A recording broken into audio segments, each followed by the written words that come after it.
Amados, Dios les bendiga, sean bienvenidos una vez más a estos segmentos de meditación y Befi.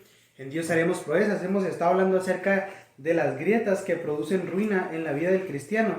Vimos cómo el menospreciar su palabra puede producir una grieta que tarde o temprano puede traer ruina en la vida de nosotros. Y el día de hoy veremos que menospreciar su camino es una grieta que producirá ruina en nuestra vida. Dice la palabra de Dios en el versículo número 1 y 2 de Isaías 30, dice lo siguiente: hay de los hijos que se apartan, dice Jehová, para tomar consejo y no de mí, para cobijarse con cubierta y no de mi espíritu, añadiendo pecado a pecado. Y dice el versículo número 2, que se apartan para descender a Egipto. Vemos cómo aquí la palabra de Dios está marcando una diferencia entre el camino de Dios y el camino del mundo, que es representado por Egipto, que es, hermanos, tarde que temprano, el tomar la decisión de alejarnos del camino de Dios y acercarnos a Egipto o acercarnos al mundo, producirá la ruina en nuestra vida. Y vamos a ver, hermanos, que una de las grietas que amenazan ruina es menospreciar el camino de Dios. El pueblo de Israel fue advertido de su ruina porque se apartaron de Dios para descender a Egipto, para acercarse a Egipto. Pero, hermanos, ¿por qué deberíamos de mantenernos en el camino de Dios? ¿Por qué deberíamos de permanecer en su camino?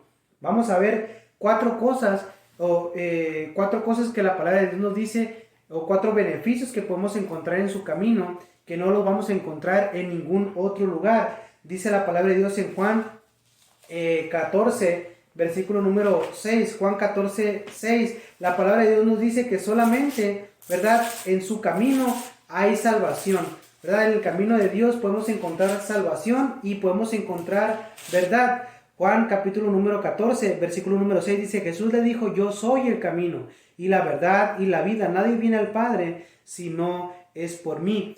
Si nos acercamos o si nos mantenemos en el camino de Jesús, encontraremos verdad y salvación. Allá afuera hay muchos caminos, pero carecen de verdad, y ninguno de esos caminos nos puede dar la salvación que solamente Cristo nos puede ofrecer.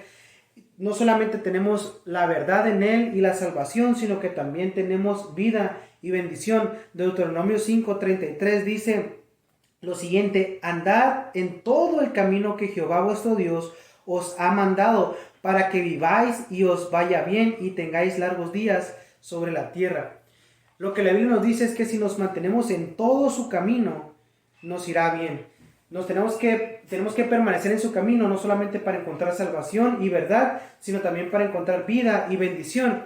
Pero también la palabra nos dice en Jeremías, versículo número 16, capítulo número 6, dice lo siguiente: no solamente encontramos verdad y salvación, sino que vida y bendición. Y dice Jeremías 6:16 que también podemos encontrar paz. Dice: así dijo Jehová, paraos en los caminos y mirad y preguntad por las sendas antiguas cuál sea el buen camino, y andad por él y hallaréis descanso para vuestras almas. Cuando permanecemos en el camino de Dios encontraremos verdad, salvación, vida, bendición y paz.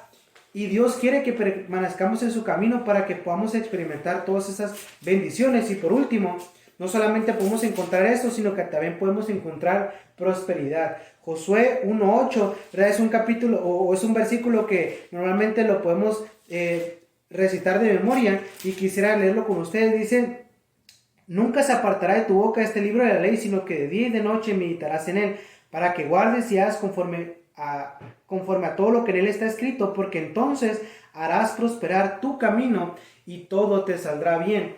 Lo que la Biblia nos trata de decir, hermanos, es que en el camino de Dios, cuando seguimos lo que Él nos ha establecido, vamos a encontrar verdad, salvación, vida, bendición, paz y prosperidad. Decía la parte final del versículo: entonces harás prosperar tu camino y todo te saldrá bien. Entonces, ¿por qué apartarnos del camino de Dios? ¿Por qué alejarnos de su camino?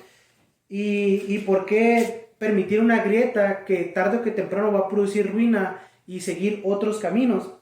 ¿Qué consecuencias hay cuando yo me alejo del camino de Dios y cuando yo permito que esa grieta de menospreciar su camino se produzca?